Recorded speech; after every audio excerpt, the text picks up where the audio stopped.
எல்லாருக்கும் வணக்கம். நம்ம கொஞ்ச நாள் வீடியோஸ் போடாமல் இருந்தோம். ஆஃப்லைன் கிளாஸஸில் கொஞ்சம் கான்சன்ட்ரேஷன் பண்ண வேண்டியதாக இருந்துச்சு. இந்த வீடியோ கொஞ்சம் லேட் தான்.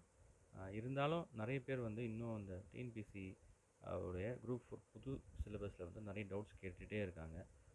ஒரு கிளாரிஃபிகேஷனுக்காக தான் இந்த வீடியோ நம்ம போடுறோம். தமிழ் ஜென்ரல் தமிழ் வந்து நிறையவே சேஞ்ச் ஆகிருக்கு, சரிங்களா? இந்த குரூப் 4 சிலபஸ் பொறுத்த வரைக்கும் ஜென்ரல் தமிழில் கிட்டத்தட்ட மொத்தமாக சிலபஸ் மாற்றின மாதிரி இருக்குது, சரிங்களா? ஸோ அதை தான் வந்து நம்ம இப்போ இதில் கொஞ்சம் டீட்டெயிலாக பார்க்க போகிறோம். உங்களுக்கு ஏதாச்சும் டவுட்ஸ் இருந்தால் கமெண்ட் செக்ஷனில் கேளுங்க. அதை பற்றி நம்ம டீட்டெயிலாக தனியாக ஒரு வீடியோ கூட போடுறோம். ஃபஸ்ட்டு யூனிட் வந்து இலக்கணம் கொடுத்துருக்காங்களா? இப்போ பாருங்கள், இதுக்கு முன்னாடி நமக்கு வந்து எத்தனை கொஷின்ஸ் கேட்பாங்கன்னா எதுவும் சொல்ல மாட்டாங்க. இந்த முறை வந்து எல்லா தடவையும் ஒவ்வொரு யூனிட்லேயும் எத்தனை கொஷின்ஸ் கேட்போம்னு சொல்லிட்டு ஜிகேலையும் சரி தமிழ்லையும் சரி டீட்டெயிலாக கொடுத்துட்டாங்க. ஸோ நமக்கு அது ஒரு பெரிய ப்ளஸ் பாயிண்ட் தான். ஃபஸ்ட்டு யூனிட்டு அழகு 1 இலக்கணம் கொடுத்துருக்காங்களா? மொத்தம் 25 கேள்வி கேட்க போகிறாங்க. ரொம்ப ரொம்ப ஈஸி தான். இங்கே பாருங்கள், பிரித்து எழுதுக, சேர்த்து எழுதுதல், சந்திப்பிழை, இது எல்லாமே வந்து ஸ்கூல் புக்லேயே இருக்கும். நம்ம 6th to 10th புக்லேயே நம்ம பார்த்தோம்னா பிரித்து எழுதுறது, சேர்த்து எழுதுறது எல்லாம் கொடுத்துருப்பாங்க. அதை படித்தனாலே நமக்கு போதும். அப்புறம் குறில் நீர் வேறுபாடு, லகர லகர வேறுபாடு, ஒரு கோடிட்ட இடத்தை நிரப்புகின்ற மாதிரி கொடுத்துட்டு அது நடுவில் எந்த வார்த்தை வரும், இந்த சின்ன லா போட்டு ஒரு வார்த்தை கொடுப்பாங்க, பெரிய லா போட்டு ஒரு வார்த்தை கொடுப்பாங்க, அதை எது சூஸ் பண்ணணும்னு சொல்லிட்டு கேட்குற மாதிரி இருக்கும். அப்புறம் அதே மாதிரி தான் நகர நகர 2 சுழினா 3 சுழினா வேறுபாடு, இந்த ராவுடைய வேறுபாடு, அப்புறம் இணை எழுத்துக்கள் அறிதல், சுட்டெழுத்துக்கள், அப்புறம் வினா எழுத்துக்கள், ஒருமை பன்மை அறிதல், இது எல்லாமே ரொம்ப ரொம்ப பேசிக் தான். 6th to 8th புக் வரைக்கும் இருக்கக்கூடிய இலக்கணம் படிச்சிங்கனாலே போதுமானதாக இருக்கும்.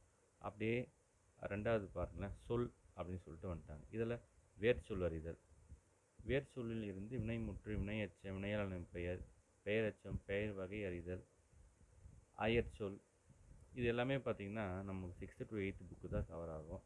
வேர்ச்சொல் அப்படிங்கிறது நமக்கு தனியாகவே ஒரு டாபிக் இருக்கும். அது பார்க்க முடியாதவங்க நம்ம தமிழ் புக்கில் இருக்க செய்யுள் பார்த்திங்கன்னு வச்சுக்கோங்களேன், பாட்டு கொடுத்துருப்பாங்க.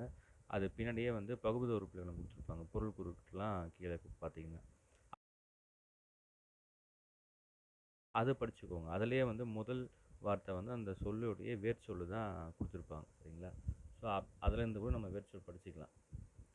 அடுத்து பாருங்களேன், எதிர்ச்சொல், வினைச்சொல், எழுத்துப்பிழை, ஒற்றுப்பிழை அறிதல், 2 வினைச்சொற்களின் வேறுபாடு, எல்லாமே ரொம்ப ரொம்ப சின்ன சின்ன பசங்களுக்கு கொடுக்கக்கூடிய இலக்கணம் தான். ஸோ இலக்கணம் பாட்டை பொறுத்தவரை நம்ம பயப்பட வேண்டாம்.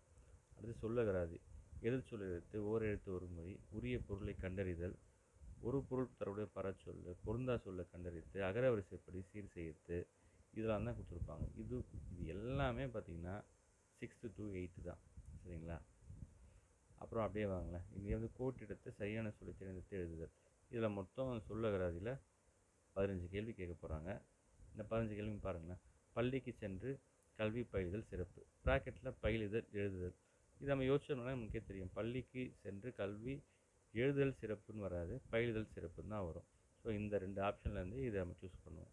இது மாதிரியே வந்து 2வது சாப்டர் கொடுத்துருக்கோம் பாருங்கள். இதில் எது சொல்லு, இதை கோட் எடுத்த செயலை சொல்ல தேர்ந்தெடுத்து எழுதுறது. அப்புறம் 3வது பேச்சு வழக்கு தொடரில் பிழை திருத்தம். இந்த மாதிரி நேற்று மழை பெய்ஞ்சது அப்படின்னா நேற்று மழை பெய்தது அப்படின்னு எழுதுறது. அப்புறம் அப்படியே வந்துடுங்க. இது ஃபுல்லாகவே அப்படி தான் இருக்க போகுது. அடுத்தது எழுதும் திறன், 3வது யூனிட் 15 கேள்வி கேட்க போகிறாங்க. சொற்களை ஒழுங்குபடுத்தி சொற்றொடர் அமைத்தல், கலைச்சி போட்டாமே ஒரு 4 வார்த்தையை கொடுப்பாங்க, அது ஒரு தொடராக எழுதணும், சரிங்களா? ஸோ அதுதான் அது. அப்போ தொடர் வகை, செய்வினையா செயற்பாட்டு வினையா, இந்த செய்வினை செயற்பாட்டு வினை பொறுத்த வரைக்கும் ஒரு எடுத்துக்காட்டு பார்ப்போம். குடியரசுத் தலைவர் கொடியை ஏற்றினார், தேசிய கொடியை ஏற்றினார் அப்படின்னா செய்வினை. தேசிய கொடி குடியரசுத் தலைவரால் ஏற்றப்பட்டது அப்படின்னு வந்துன்னா செயற்பாட்டு வினை, சரிங்களா? ஸோ அது மாதிரி தான் இருக்கும். இதுவும் வந்து நம்ம 6th to 9th இருக்கக்கூடிய புக் வரைக்கும் பார்த்தாலே போதும். அந்தளவுக்கு ரொம்ப பேசிக்கான இலக்கணம் தான் அது, சரிங்களா? அப்புறம் மரபு தமிழ், திணை மரபு, உயர்திணை, அம்மா வந்தது, அம்மா வந்தால், அக்ரிணை, மாடுகள் நனைந்தன, மாடுகள் நனைந்தன, எது வரும், நனைந்தது, நனைந்தன, இது வந்து ஒருமை பன்மை மாதிரி தான் வரும், சரிங்களா? இது எல்லாமே ரொம்ப பேசிக் தான். இதில் வந்து ரொம்ப கஷ்டமானது எதுவும் இதில் வராது. இந்த ஒளிமரபு இந்த சாப்டர் மட்டும் கொஞ்சம் நல்லா பார்த்துக்கோங்க. அப்புறம் இந்த பசுக்கு கன்று வருமா, ஆட்டுக்கு குட்டி வருமா, இந்த ஆப்ஷன்ஸ் எல்லாமே வந்து நம்ம 8th புக்கில் இருக்கும். அதை பார்த்தாலே போதும். அடுத்தது கலை சொற்கள் 10 கேள்வி வருதுங்களா. பல்துறை சார்ந்த கலை சொற்கள் இதுவும் இந்த எளிய மொழிபெயர்ப்பும் ஒன்று தான், சரிங்களா. இதில் ஒரு 10 கேள்வி கேட்க போகிறாங்க. இதில் எப்படி கேட்க போகிறாங்க, கொஞ்சம் சயின்ஸ் சம்மந்தமானது, ஆர்ட்ஸ் சம்மந்தமானது, இந்த வலசை, மைக்ரேஷன், ஒவ்வாமைனா அலர்ஜி, மரபணுனா ஜீனு அப்படிங்கிறது. அப்படி இந்த சாப்டர் வந்துங்க எளிய மொழிபெயர்ப்பு. இதை பொறுத்த வரைக்கும் சின்ன சின்ன விஷயங்கள், ஆண்ட்ராய்டு இதில் யூஸ் பண்ணக்கூடிய பொருட்கள், பிரிண்டர், கம்ப்யூட்டர், கீபோர்டு, இதோடைய தமிழ் சொற்கள்.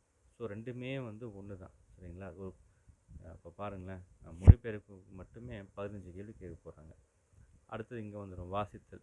இது ஒன்றும் பெரிய கஷ்டம் இல்லை. ஒரு கதையை கொடுத்துட்டு அந்த கதையிலேருந்து கேள்வி கேட்பாங்கள்ல, அந்த மாதிரி தான் இது, சரிங்களா. ஸோ இதுவுமே கஷ்டம் இல்லை. கடைசியாக அழகு 7, இது ஒன்று மட்டும்தான் நீங்கள் ஸ்கூல் புக்கில் கொஞ்சம் டெப்த்தாக படிக்கிற மாதிரி இருக்கும், சரிங்களா. இது எல்லாமே பாருங்கள், திருக்குறள் தொடர்பான செய்திகள். 20 அதிகாரம் கொடுத்துட்டாங்க. இந்த 20 அதிகாரம் மட்டும் பார்த்தா போதுமானது.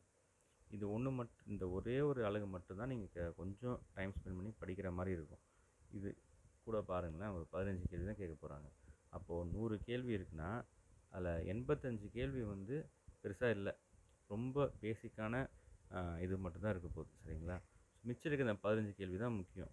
இந்த 15 கேள்வியில் நீங்கள் ஒரு 13 14 கேள்வி கூட நீங்கள் ஈஸியாக போட்டுடலாம், சரிங்களா. இதுக்கப்புறம் தமிழில் ஒரு 85 மார்க் எடுக்கிறதுங்கிறது ரொம்ப நார்மலான ஒரு மார்க் மாதிரி மாறிடும். ஸோ பெரும்பாலும் எல்லாருமே 95 அந்த மார்க்கை வந்து போடுவாங்க. அந்தளவுக்கு கொஷின் பேப்பர் சிலபஸை கொஞ்சம் ஈஸி பண்ணியிருக்காங்க, சரிங்களா. ஸோ நீங்கள் நல்லா கான்சன்ட்ரேஷன் பண்ணி படிக்க வேண்டியது இந்த 7வது சாப்டர் மட்டும்தான். ஸோ இங்கே திருக்குறள் அப்படின்னு கொடுத்துருக்காங்களா, அருளுடைமை வரைக்கும் அதோட மேற்கோள்கள் சம்மந்தப்பட்டது வரைக்கும் திருக்குறள் வந்துச்சு, சரிங்களா. அடுத்தது பார்த்திங்கன்னா அறநூல் தொடர்பான செய்திகள். அது என்னென்ன நூலும் அவனே கொடுத்துட்டான். நாலடியார், ஆமணிக்கடிகை, பழமொழி 400, முதுமை கலைஞர் திரிகடுகம், இன்னா நடப்பது, சிறுபஞ்சம் மூலம், ஏலாதி, அப்புறம் அவையார், உவேசா, சாமிநாதர், தேப்போ, மீனாட்சி சுந்தரம், இந்த அறிஞர்கள் எல்லாருமே வந்து பாருங்கள், இது எல்லாமே நம்ம ஸ்கூல் புக்லேயே இருக்கும். அது பார்த்தாலே போதுமானது. இங்கே பாருங்கள், கீழே அவனே கொடுத்துருக்கான். குறிப்பு அழகு 7க்கான பாடத்திட்டம். அதாவது இந்த அழகு 7க்கான பாடத்திட்டம் 10ஆம் வகுப்பு வரையிலான பாட புத்தகங்களை அடிப்படையாக கொண்டதுன்னு கொடுத்துட்டான். இருந்தாலும் நம்ம +1 +2 புக்கு இந்த தமிழ் அறிஞர்களை பற்றியும் இந்த நூல்களை பற்றியும் இருக்கக்கூடிய சாப்டர்ஸ் எல்லாமே பார்த்து வச்சுக்கிறது நல்லது. இதுக்கப்புறம் நம்ம சேனலில் வந்து கொஞ்சம் ரெகுலராக வீடியோ போட ட்ரை பண்ணுறோம். இந்த ஒவ்வொரு சாப்டர்லேருந்தும் தனித்தனியாக நம்ம வீடியோஸ் வந்து இதுக்கப்புறம் நம்ம பார்க்கலாம், சரிங்களா. ஸோ எல்லோரும் நல்லா படிங்க. All the best for your exam preparation. Thank you.